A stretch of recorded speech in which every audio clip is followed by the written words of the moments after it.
हम शब्द विचार को जानेंगे। शब्द विचार की परिभाषा को जानने से पूर्व हम उसके बारे में जानेंगे कि आखिर शब्द होते क्या हैं। ध्वनि से वर्ण, वर्ण से शब्द, शब्द से पद और पदों से ही वाक्य का निर्माण होता है। वर्ण का अपना कोई अर्थ ही नहीं होता है, जबकि शब्दों का अपना निश्चित अर्थ होता है। वाक्यों में शब्द पद के रूप में प्रयुक्त होने पर किसी भाव को प्रकट करते हैं। अब हम इसकी परिभाषा को जानेंगे। वर्णों के सार्थक समूह को शब्द कहा जाता है। बच्चों, अब प्रश्न उठता है कि यदि वर्णों का मेल ही शब्द है, तो यदि हम कमल को उल्टा कर दें अर्थात लमक, तो यह भी शब्द होना चाहिए। लेकिन बच्चों, ऐसा नहीं है। वर्णों का संयोजन अर्थात जो मेल होता है इस प्रकार से किया जाए कि वे एक निश्चित अर्थ प्रदान करे, तब उस वर्ण समूह का नाम शब्द होगा। इसलिए शब्द की परिभाषा में सार्थक शब्द पर बल दिया गया है। इसी के आधार पर शब्द के दो भेद हैं। पहला है सार्थक और दूसरा निरर्थक। सार्थक शब्द, सार्थक अर्थात अर्थ सहित, जिन शब्दों का अर्थ निकले अथवा जो शब्द अर्थ सहित हो, जैसे राम, जल, अग्नि आदि शब्द के कुछ न कुछ अर्थ है, अतः उन्हें सार्थक शब्द कहेंगे। निरर्थक शब्द अर्थात जिसका कोई अर्थ न निकले या जो अर्थ विहीन हो। प्रायः भाषा में प्रवाह और बल लाने के लिए इनका प्रयोग किया जाता है, जैसे चाय वाय, पानी वानी, पंखा वंखा, किताब विताब आदि। इन शब्दों में वाई, वानी, वंखा, विताब इसका कोई अर्थ ही नहीं है, यह अर्थ विहीन है। व्याकरण का संबंध सार्थक शब्दों से है, निरर्थक शब्दों से नहीं है। हम पद को पढ़ेंगे।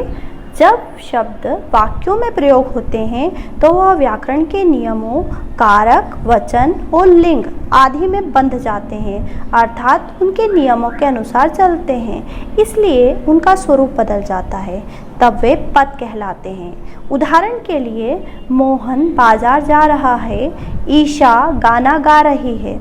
हमने जब ये उदाहरण देखे तो इसमें मोहन और ईशा शब्द है, परंतु जब इन्हें वाक्यों में प्रयोग किया गया तो ये पद बन गए। अब हम शब्दों को निम्नलिखित 4 आधारों पर बांटा गया है। पहला है उत्पत्ति के आधार पर, दूसरा रचना के आधार पर, तीसरा प्रयोग के आधार पर और चौथा अर्थ के आधार पर। पहला है उत्पत्ति के आधार पर। उत्पत्ति के आधार पर यह देखा जाता है कि शब्द कहाँ से आए हैं, उनका संबंध कहाँ से है। इस आधार पर शब्दों को 5 भागों में बांटा गया है। ऐसा कहा गया है, संस्कीरत है कूप जल, भाका बहता नीर। अर्थात हमारी हिंदी भाषा की विकास यात्रा में हमने देखा कि संस्कृत हिंदी भाषा के मूल में विद्यमान है और इसके पश्चात प्राकृत, फिर पाली और अपभ्रंश भाषा आदि से हिंदी प्रभावित होती रही और आज वह खड़ी बोली के रूप में हमारे सामने विद्यमान है। अतः समय समय पर हिंदी भाषा रूपी सागर में अनेक बोली, उपभाषा और भाषा रूपी नदियाँ गिरती रही और इसकी शब्द संपदा को विकसित करती रही। बच्चों, जैसा हमने देखा कि उत्पत्ति के आधार पर हिंदी भाषा के 5 प्रकार हैं। पहला तत्सम शब्द, दूसरा तद्भव शब्द, तीसरा विदेशी शब्द, चौथा देशिक शब्द और 5वां है संकर शब्द। सर्वप्रथम हम तत्सम शब्द को देखेंगे। तत् धन सम। बच्चों, तत् का अर्थ होता है उसके और सम का अर्थ होता है समान, यानी उसके समान। किसके समान? संस्कृत भाषा के समान। जिन शब्दों का प्रयोग संस्कृत के समान ही हिंदी में किया जाता है उन्हें तत्सम शब्द कहते हैं, अर्थात बिना किसी परिवर्तन के जो शब्द संस्कृत से सीधे हिंदी में आ जाते हैं वे तत्सम शब्द कहलाते हैं, जैसे जल, पवन, पुत्र, अग्नि आदि।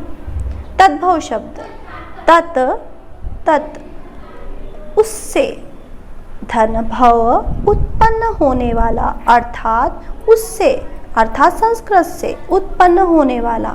संस्कृत के जिन शब्दों को हिंदी की प्रकृति के अनुसार ढालकर लिया गया हो, यानी जो शब्द संस्कृत भाषा से परिवर्तित होकर हिंदी में आ जाते हैं, उन्हें हम तद्भव शब्द कहते हैं। जैसे संस्कृत शब्द है दुग्ध और इससे हिंदी शब्द बना दूध, रात्रि से बना रात आदि, ये तद्भव शब्द कहे जाते हैं। अब हम कुछ तत्सम और तद्भव शब्द की सूची अपनी पुस्तक में पढ़ेंगे। आप अपनी पुस्तक को देखेंगे और उसमें पढ़ेंगे आप। जैसे अज्ञान तो उसका अनजान, अम्बा तो उसका अम्मा, अंगुली उंगली, अंगुष्ठ अंगूठा, आश्चर्य अचरज, इक्षु ईख। इस प्रकार से आपकी पुस्तक में तत्सम और तद्भव शब्द की सूची दी गई है, आप उसे अपनी पुस्तक में से पढ़ेंगे। विदेशी शब्द। भारत में समय समय पर अनेक विदेशी आए।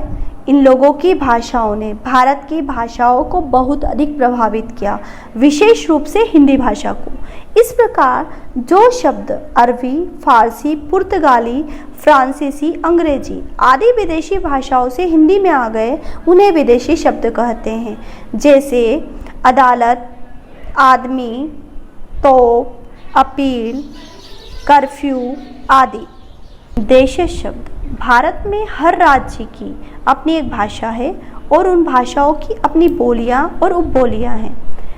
एक रिसर्च के अनुसार भारत में लगभग 1600 से भी अधिक भाषाएं और उपभाषाएं बोली जाती है। स्थानीय प्रभाव के कारण उनका असर मुख्य भाषा हिंदी पर भी पड़ा। अतः जो शब्द संस्कृत भाषा से नहीं आए और जो अपने देश की भाषाओं और बोलियों से ही बने, उन्हें देशज शब्द कहा जाता है। जैसे लोटा, जूता, पगड़ी, खटिया, सोटा, रोटी, दाल, खिचड़ी, डिबिया, पड़ोस, छोटा, बड़ा, मोटू। शंकर शब्द। अनेक भाषाओं का प्रभाव केवल हिंदी पर पड़ा ऐसा नहीं है। अंग्रेजी, फारसी, अरबी, पुर्तगाली और देशज शब्द भी आपस में घुल मिल गए और इस प्रकार अलग अलग भाषाओं के मेल से भी नए शब्द बने। ऐसे शब्दों को मिश्रित शब्द या संकर शब्द कहा जाता है। जैसे चाय वाला, चाय धन वाला। यहाँ पे चाय शब्द चीनी है और वाला शब्द हिंदी है। टिकट घर, टिकट धन घर। टिकट शब्द अंग्रेजी है और घर शब्द हिंदी है। कप्तान साहब, कप्तान अंग्रेजी है और साहब फारसी है। लाठी चार्ज, लाठी हिंदी शब्द है और चार्ज अंग्रेजी शब्द है। बच्चों, दूसरा प्रकार है रचना के आधार पर। रचना का अर्थ रचना अथवा बनावट। शब्दों का निर्माण कैसे होता है? शब्द बनते किस आधार पे हैं? इनके निर्माण का मानदंड क्या है? इस आधार पर शब्दों के 3 भेद किए गए हैं: रूढ़, यौगिक और योग रूढ़। रूढ़ शब्द जिन शब्दों का अर्थ तो निश्चित होता है लेकिन उनके खंड करने पर कोई अर्थ नहीं निकलता है, उन्हें रूढ़ शब्द कहते हैं। जैसे जल अथवा कमल। इन शब्दों के यदि खंड किए जाए, जैसे ज ल, कमल का क म ल, तो कोई भी अर्थ प्राप्त नहीं होगा। जल अथवा कमल में न तो उपसर्ग है और न ही प्रत्यय है। इनका अर्थ पूर्व निर्धारित है, यानी जल और कमल। हमारे मस्तिष्क में पानी और एक विशिष्ट फूल का चित्र अपने आप उभर कर सामने आ जाता है। इसके अलावा भी बच्चों, आपने देखा होगा कि हम अपने दैनिक जीवन में सूर्य, चंद्रमा, हवा, पानी, इन शब्दों को भी देखते हैं और जब हम इनको भी अलग अलग कर देखेंगे तो इनका भी हमें कोई अर्थ नहीं दिखाई देता है। अधिकतर बच्चों के नाम जो होते हैं, जो घर के नाम होते हैं, उनको भी बिना अर्थ, उसका भी कोई अर्थ नहीं होता है, उन्हें भी ऐसे ही रख दिया जाता है। तो ये सारे शब्द रूढ़ शब्द कहलाते हैं। यौगिक शब्द, जो शब्द एक से अधिक शब्दों अथवा शब्दांशों के योग से बने, उन्हें यौगिक शब्द कहते हैं। इनमें उपसर्ग, प्रत्यय आदि का योग रहता है। यौगिक शब्द जिन शब्दों के मेल से बनते हैं, उन्हें अलग करने पर भी उनके अर्थ प्रकट होते हैं। जैसे विद्यार्थी, विद्या धनार्थी, पाठशाला, पाठ, धनशाला, ये शब्द दो शब्दों के मेल से बने हैं और अलग करने पर भी दोनों शब्दों के अर्थ स्पष्ट है। अगला है योग रूढ़ शब्द। जो शब्द यौगिक भी हो और रूढ़ भी हो, अर्थात जो शब्द यौगिक होते हुए भी किसी निश्चित अर्थ को प्रकट करते हैं, उस शब्द को योग रूढ़ कहते हैं। जैसे जलज, जलज शब्द शब्दांश से मिलकर, शब्द और शब्दांश से मिलकर बना है। जल धन ज, अर्थात जल में जन्म लेने वाला। अब जल में तो हजारों वस्तुएं रह सकती है, लेकिन जलज शब्द का अर्थ कमल के फूल से लगाया जाता है, अथवा यूं कहें कि जलज का रूढ़ अर्थ कमल है। प्रयोग के आधार पर शब्द दो प्रकार के होते हैं, विकारी शब्द और अविकारी शब्द। बच्चों, जिनमें विकार आ जाए अर्थात जो बदल जाए, भाषा में कुछ शब्द ऐसे होते हैं जो लिंग, वचन, कारक आदि के प्रभाव से बदल जाते हैं, अर्थात उनमें विकार आ जाता है। जैसे बूढ़ा, बूढ़ा से बनेगा बुढ़ापा, बुढ़िया आदि शब्द बन सकते हैं। ये चार है, संख्या, सर्वनाम, क्रिया, विशेषण। संख्या को तो आप जानते ही हो, संख्या शब्द मतलब नाम, जैसे सलमान, घोड़ा, दिल्ली आदि। सर्वनाम मैं, हम, तुम आदि। विशेषण लाल, छोटा, मोटा, खट्टा, मीठा आदि, अर्थात जो विशेषता बताएं। क्रिया अर्थात जो कार्य हो रहा है, जैसे पढ़ना, लिखना, चलना, खाना, पीना आदि। अविकारी शब्द, ये शब्द अव्यय शब्द कहे जाते हैं, अर्थात जिन शब्दों के रूप में लिंग, वचन, कारक आदि के कारण कोई परिवर्तन ही नहीं होता है, वे अविकारी शब्द कहलाते हैं। ये भी चार प्रकार के होते हैं, क्रिया विशेषण, संबंध बोधक, समुच्चय बोधक, विस्मयादि बोधक। है क्रिया विशेषण, क्रिया की विशेषता बताने वाला। जो शब्द क्रिया की विशेषता को प्रकट करे, अर्थात क्रिया कैसे की जा रही यह बताए, उसे क्रिया विशेषण कहते हैं। जैसे मीनाक्षी धीरे धीरे चलती है, कैसे चलती है? धीरे धीरे, अतः यह शब्द क्रिया विशेषण होगा। संबंध बोधक, जो शब्द संबंध बताए, जो शब्द संख्या और सर्वनाम शब्दों के बाद आकर उनका वाक्य में आए दूसरे शब्दों से संबंध स्पष्ट करे, उसे संबंध बोधक कहते हैं। जैसे सीता राम के बिना नहीं रह सकते, इस वाक्य में के बिना शब्द सीता का राम से संबंध स्थापित कर रहा है, अतः यह संबंध बोधक शब्द है। इसके और भी उदाहरण आपकी पुस्तक में है। तीसरा है समुच्चय बोधक। समुच्चय बोधक का अर्थ होता है, जिसे इंग्लिश में बोलते हैं कंजंक्शन, जो जोड़ता है।